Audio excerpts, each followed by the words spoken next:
Hey YouTube friends, wanted to go over how to solder a this is 6 gauge battery terminal wire. I like to use MAP gas or a propane torch handheld, and make sure you solder and then feed it in till it's full, both sides.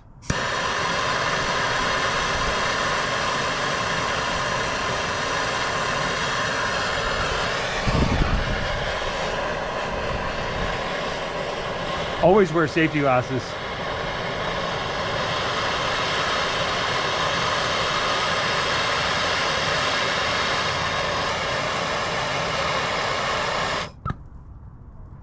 It's going, it's going.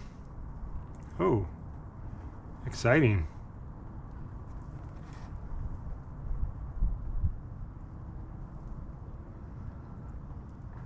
And that's it. Thanks for watching.